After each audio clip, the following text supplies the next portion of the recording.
ज्यूहरू, माननीय ज्यूहरू, मुख्य सचिवज्यू, प्रधान सेनापतिज्यू र विभिन्न सामाजिक जीवनका अनेक क्षेत्रहरूमा महत्त्वपूर्ण योगदान गर्नुभएका सम्पूर्ण महानुभावहरू र यस कार्यक्रमलाई प्रत्यक्ष रूपमा विभिन्न सञ्चार माध्यमहरूबाट हेरिरहनुभएका सबै नेपाली दिदीबहिनी तथा दाजुभाइहरू,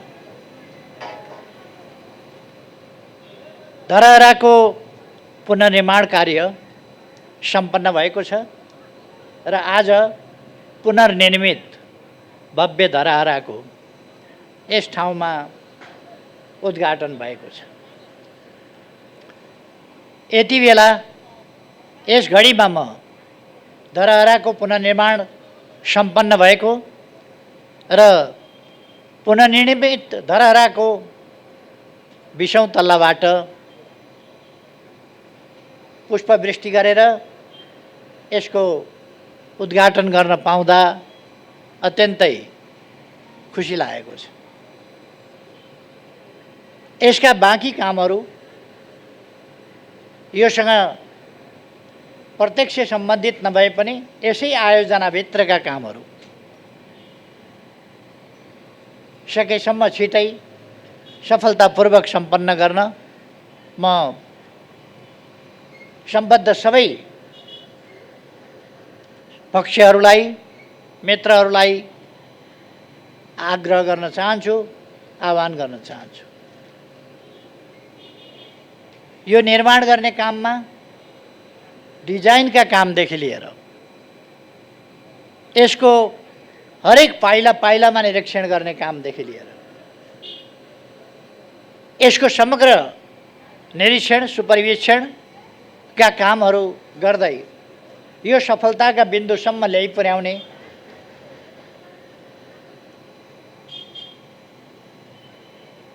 पुनर्निर्माण प्राधिकरण, त्यसका कार्यकारी प्रमुख लगायत प्राधिकरणसिंहैलाई म बधाई भन्न चाहन्छु र धन्यवाद भन्न चाहन्छु।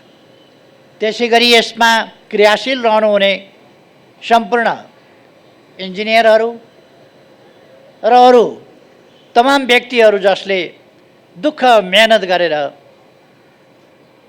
यसलाई सम्पन्न गर्नुभएको छ, सबैप्रति पनि म धन्यवाद ज्ञापन गर्न चाहन्छु। आज राति पनि मैले हेरिरहेको थिएँ, यो राति पनि काम चलिरहेको थियो।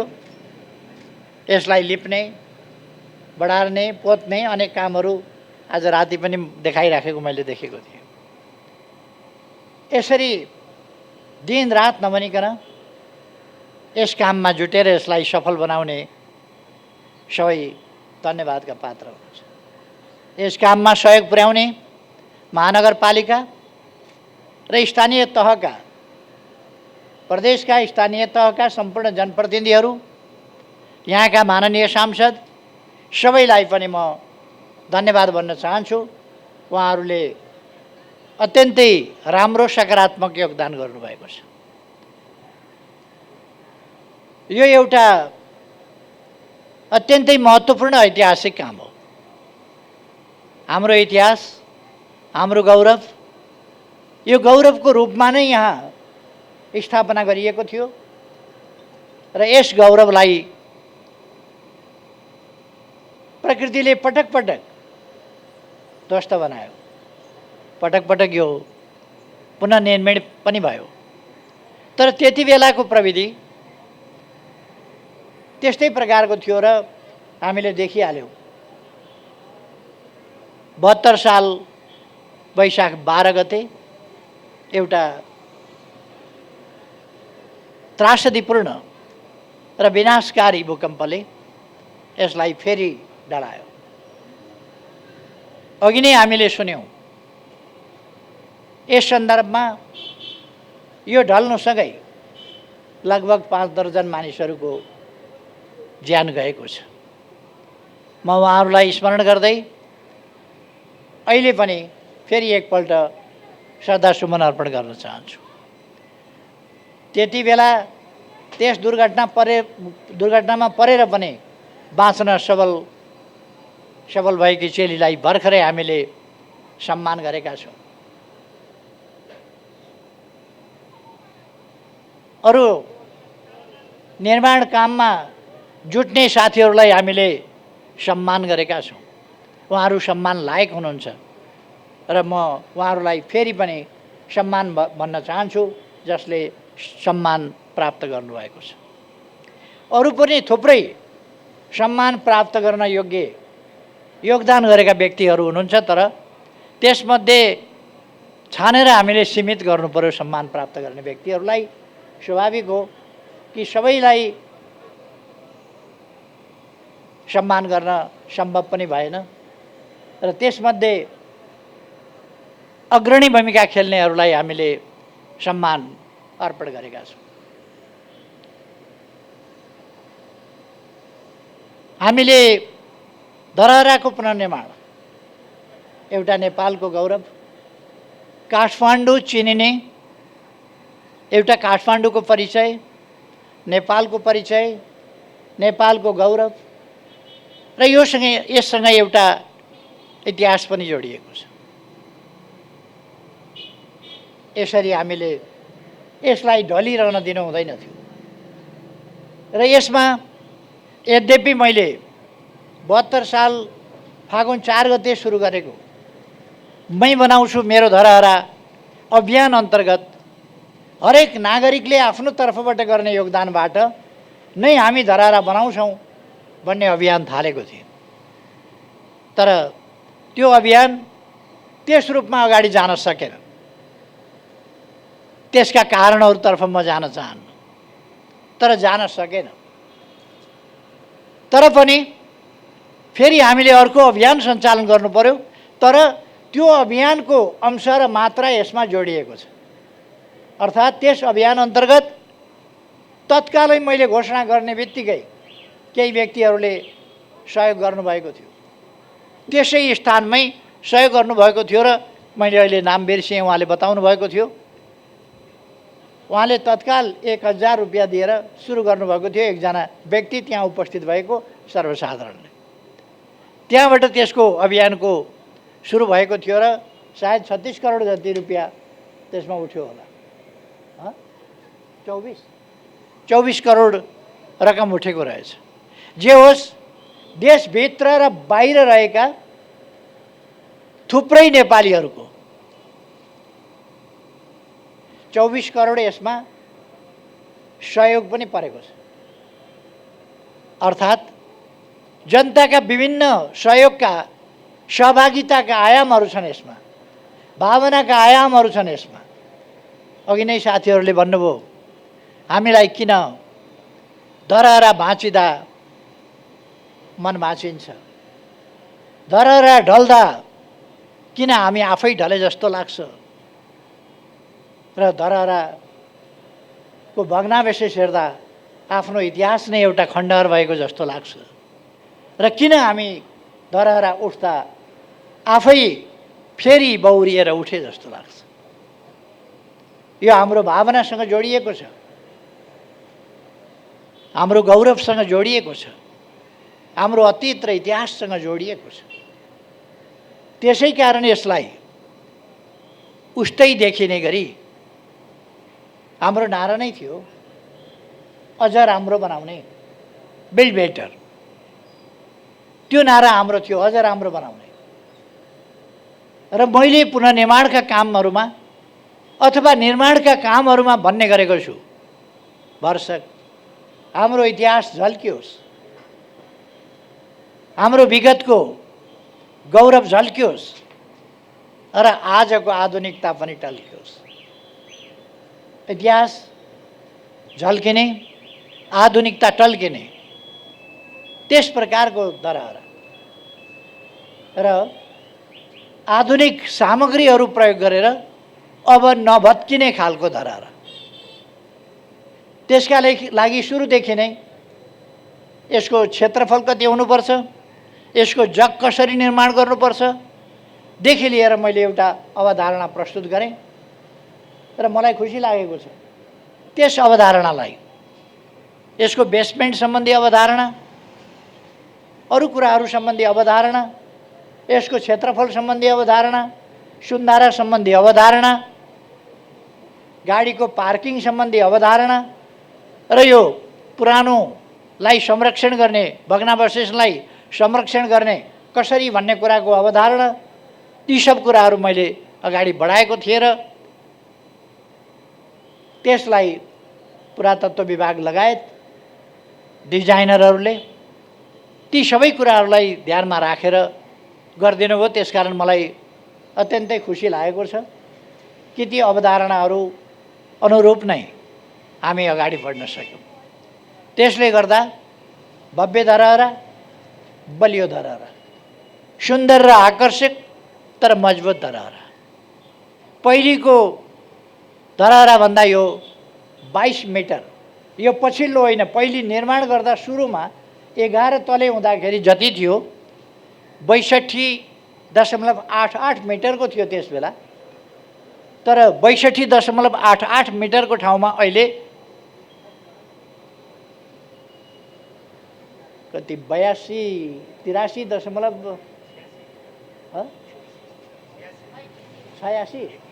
86.5 85 हो 86.85 मिटरको 61.88 मिटरको ठाउँमा अहिले 86.85 मिटरको अथवा 22 मिटर, पहिलेको भन्दा 22 होइन 24 मिटर अल्गो भएछ होइन।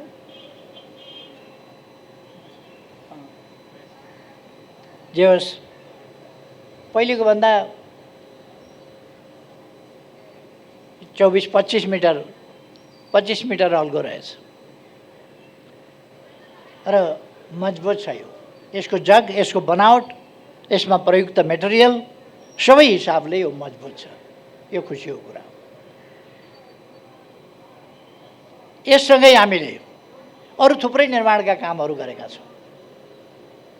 अहिले हामीले वृत्तचित्रमा हेऱ्यौँ, रानी पोखरीको निर्माण भएको छ, त्यो सम्पन्न भइकन उद्घाटन भइसकेको छ। हामीले दरबार हाई स्कुल, नेपाली सेनाको प्रधान कार्यालय आदि कुराहरू पनि यस बीचमा निर्माण भएका छन्, जो वृत्तचित्रमा पनि अत्यन्त भव्यताका साथ हामीले हेऱ्यौँ। दशरथ रङ्गशालाको पुनर्निर्माण भएको छ र भव्य रङ्गशाला पनि हामीले हेऱ्यौँ। यसरी मैले माथिबाट पनि घुमेर हेरेँ, अत्यन्तै भव्य दृश्य देखिन्छ र त्यो त्यति उचाइमा भएको हुनाले तीव्र वेगका साथ, यहाँ जस्तो होइन, यहाँ हावा चलेको छैन, हल्का हावा चल्या होला, तर माथि धेरै वेगका साथ हावा चलेको छ, किनभने त्यो त्यति उचाइमा छ जसले गर्दा त्यहाँ वेगका साथ हावा चल्छ, जसलाई कुनै चिजले पनि छेकेको छैन।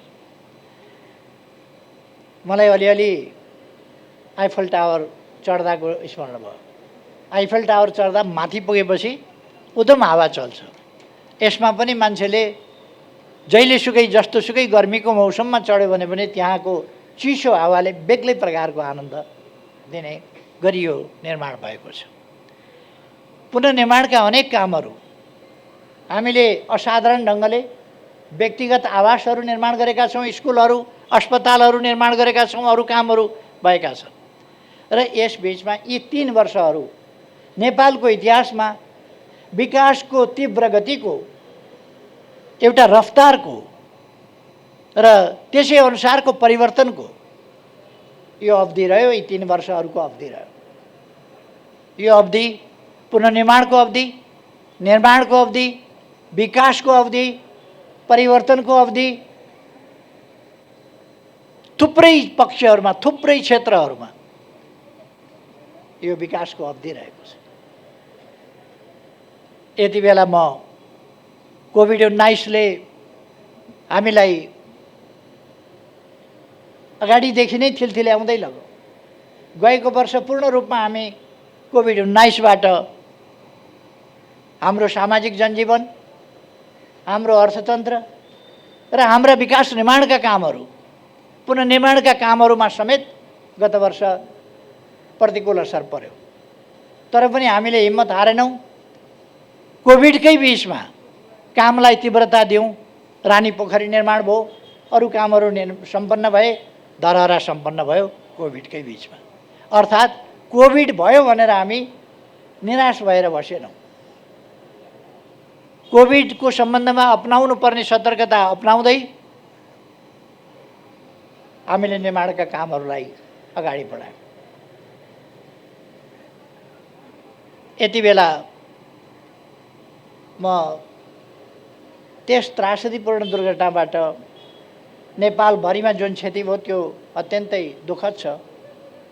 यहाँ क्षति भएको छ, धेरैको जीवन गएको छ। त्यस सन्दर्भमा यहाँ धरहरा ढलेकोबाट त्यससँग सम्बन्धित दुर्घटनामा जीवन गुमाएका परिवारहरूलाई यहाँ सिर्जना हुने जब अपर्च्युनिटिज, कामका अवसरहरू जो यससँग सम्बन्धित, यहाँ पार्किङ छ, यहाँ गार्डन छ, यहाँ अरू चिज छन्, यहाँ धरहरा छ, यसमा सिर्जना हुने अवसरहरू र यसले यहाँ हुनेमा प्राथमिकताका साथ जसको निधन भएको छ यहाँ तिनका परिवारहरूलाई एकजना परिवार कमसेकम एउटा सदस्यबाट एकजनालाई प्राथमिकताका साथ रोजगारी उपलब्ध गराइनेछ। र हामी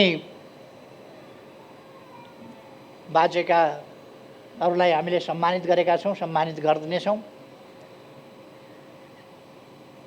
जसलाई यहाँ पुग्दैन अथवा कामको प्रकृति मिल्दैन त्यस्तालाई अरू ठाउँमा पनि हामी अब उपरान्त धरहरा ढल्दैन त्यो सुनिश्चितता हामीले गरेका छौँ। त्यसकारण यो अन्तिमपल्ट धरहरा जुन ढल्यो त्यसबाट भएको क्षतिको सम्बन्धमा हामी अलिकति बढी संवेदनशील पनि छौँ। र धरहराको मात्रै पुनर्निर्माण होइन, धरहराबाट जुन क्षति भयो त्यसको पनि पुनरुत्थान, त्यतापट्टि पनि हामीले ध्यान दिनेछौँ भन्ने कुरा म यहाँ राख्न चाहन्छु। अब म धेरै कुराहरू भन्नुभन्दा पनि समृद्ध नेपाल, सुखी नेपाली बनाउने हाम्रो राष्ट्रिय आकांक्षा, हामी देशलाई एउटा सुशासनयुक्त, आधुनिक, विकसित, अत्यन्तै सभ्य, सम्भ्रान्त, आकर्षक, सुन्दर, विकसित देशको रूपमा बनाउन चाहन्छौँ, विकास गर्न चाहन्छौँ। र त्यो समृद्धि जनतालाई उपलब्धिहरूको हिस्सेदारी पनि समुचित ढङ्गले उपलब्ध गराउने गरी, कोही पनि भोकै नपर्ने गरी, कोही पनि भोकमरीमा परे भन्ने स्थिति नहुने गरी नेपाललाई विकसित गर्छौँ। यस बीचमा हामीले सडकभरि देखिने बालबालिकाहरू, सडक बालबालिकाहरू, त्यो सडक बालबालिका सडकमा देखिने स्थितिलाई अन्त्य गरेका छौँ र अन्त्य गर्दै जानेछौँ। मैले भनेको छु काठमाडौँका सडकभरि सहयोगापक्षी मानवहरू देखा पर्थे, अहिले देखा पर्दैनन्। देखा परे भने उनीहरूको हामी बन्दोबस्त गर्छौँ।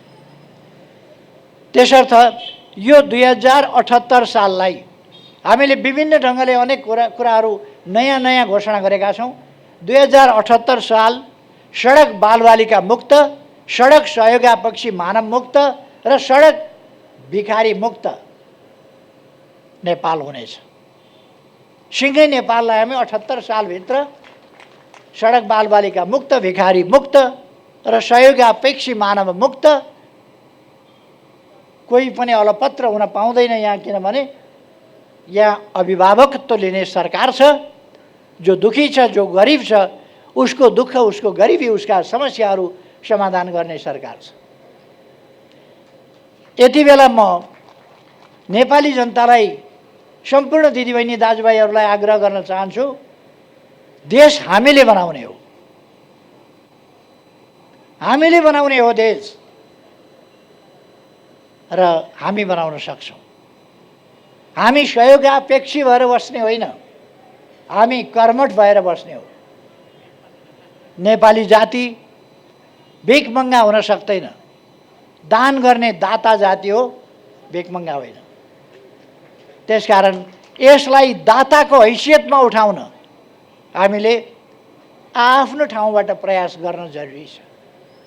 हामीले हाम्रो देशलाई सम्पन्न र एउटा दाता राष्ट्रको रूपमा, अहिले त हामी दाता कहाँ भेटिएला भनेर सहयोगको अपेक्षा गर्ने अवस्थामा छौँ। यस अवस्थालाई हामीले फेर्नुपर्दछ। हामीसँग स्रोतहरू छन्, हामीसँग खनिजहरू छन्, हामीसँग उर्वर जमिन छ, हामीसँग नदीनालाहरू छन्, हामीसँग हिमाल छ, हामीसँग पहाडहरू छन्, हामीसँग उपत्यकाहरू छन्, हामीसँग तराई छ, हामीसँग भौगोलिक विविधता छ, जैविक विविधता छ, वनस्पतीय विविधता छ। यो साधारण कुरो होइन। हामीले विविधता अनुरूपका उत्पादनहरू गर्न सक्छौँ। हामी खाद्य वस्तुहरूको उत्पादन, आवश्यक उपभोग्य सामग्रीहरूको उत्पादन गर्न सक्दछौँ। त्यसका लागि चाहिने कच्चा पदार्थ हामी आफ्नै देशमा पाएसम्म आफ्नै देशको उत्खनन गर्छौँ, प्रशोधन गर्छौँ र त्यसलाई कच्चा पदार्थको रूपमा अगाडि बढाउँछौँ। हामीले तेल खानीको अन्वेषण गरिरहेका छौँ। हामी फलाम खानीको अन्वेषण गरेर अब फलाम खानी सुरु गर्ने दिशामा अगाडि बढिरहेका छौँ। त्यसो गरेपछि हामीसँग आइरन एन्ड स्टिल, त्यसको लागि बाहिर जानु पर्दैन। हामी अरू अटोमोबाइल्स आदिका फ्याक्ट्रीहरू, इलेक्ट्रोनिक गुड्स, त्यसका निम्तिका सामग्रीहरू आफै उत्पादन गर्न सक्छौँ। त्यसै कारण हामी अब विभिन्न चिजहरू आफ्नै देशमा, रासायनिक मल आफ्नै देशमा, इलेक्ट्रिक गाडी आफ्नै देशमा, लगायतका चिजहरू, अरू मेसिनरी सामानहरू, यो हामीले प्रयोग गर्नै पर्ने भएपछि मोबाइल किन आफै उत्पादन नगर्ने, कम्प्युटर किन आफै उत्पादन नगर्ने, टेलिभिजन हेर्नै पर्ने भएपछि टेलिभिजन हामीले किन आफै उत्पादन नगर्ने। जे चिज हामीलाई चाहिन्छ ती चिजहरू हामी आफैले उत्पादन गर्नुपर्छ। हामी उत्पादक हुनुपर्दछ, उपभोक्ता मात्रै होइन। अहिलेसम्म हाम्रो ट्रेन्ड उपभोक्तावाला ट्रेन्ड छ।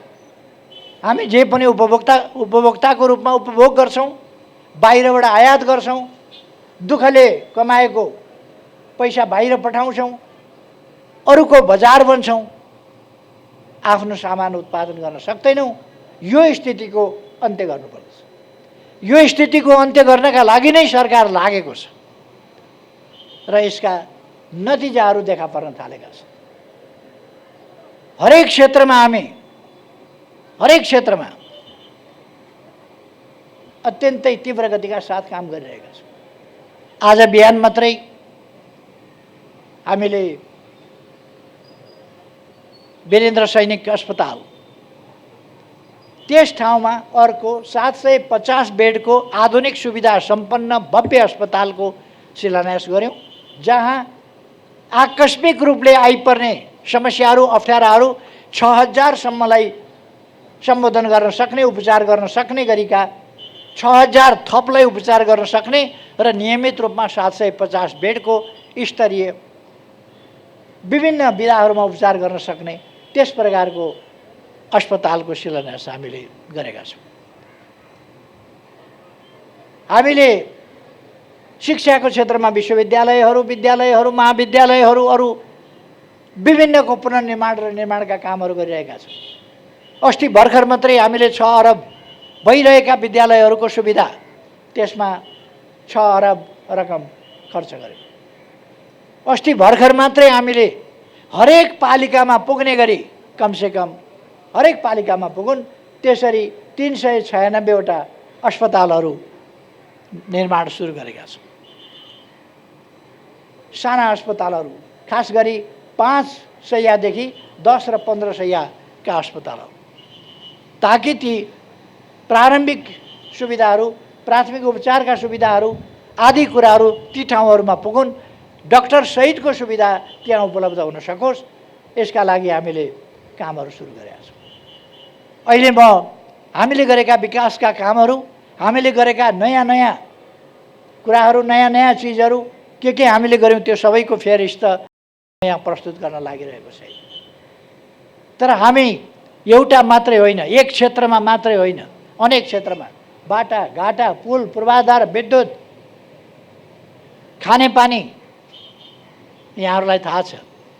अहिले काठमाडौँमा 17 करोड लिटर मेलम्चीको पानी सप्लाई हुने गरेको छ र हामीले यस बीचमा छिटोभन्दा छिटो काठमाडौँमा मेलम्चीको पानी ल्याइपुर्याउन, धाराधारामा बाँड्नका लागि धेरै मेहनत गर्नु पर्यो र त्यसको फलस्वरूप काठमाडौँमा पानी वितरण भएको छ। मान्छेहरूले भयावह चित्रण गर्ने गर्थे। मेलम्चीको पानी आउने बित्तिकै भयावह स्थिति हुनेछ, ठुला दुर्घटना हुनेछन्, पाइपहरू पटापट फुट्नेछन्, अनेकतिरबाट भयावह स्थिति सिर्जना हुनेछ आदि इत्यादि आतंक मान्छेहरूलाई यस्तो पारिदिएको थियो कि वर्षक मेलम्चीको पानी नआयो हुन्थ्यो कि क्या हो? मेलम्चीको पानी आयो भने त विनाश गर्छ कि क्या हो? कुनै विनाश गर्दैन। त्यो सबै हेरेर, आकलन गरेर, त्यसको परीक्षण गरेर, प्रयोग गरेर अनि मात्रै वितरण गरिएको छ। अब थप आयोजनाहरू हामी यारी र लार्केबाट 17 करोड लिटरका 2टा थप आयोजनाहरू छिटै प्रारम्भ गर्दैछौँ।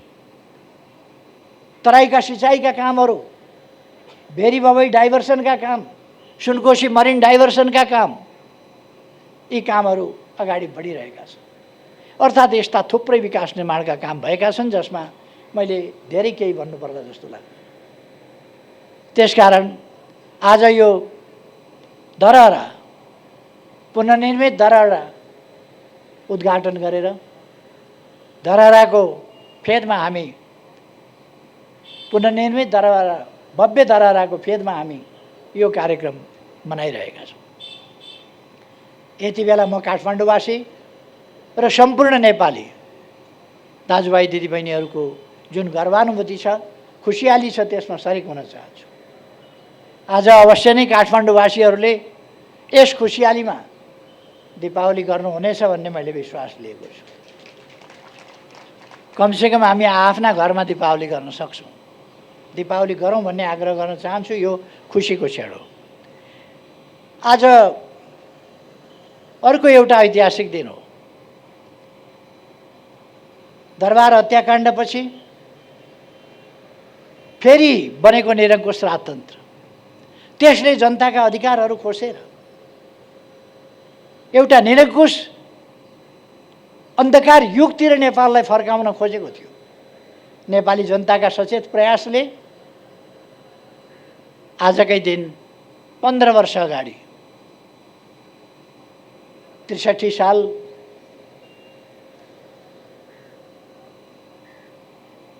वैशाख 11 गते सफलता प्राप्त गरेको थियो र यसलाई हामी लोकतन्त्र दिवसको रूपमा पनि भन्ने गरेका छौँ, मनाउने गरेका छौँ।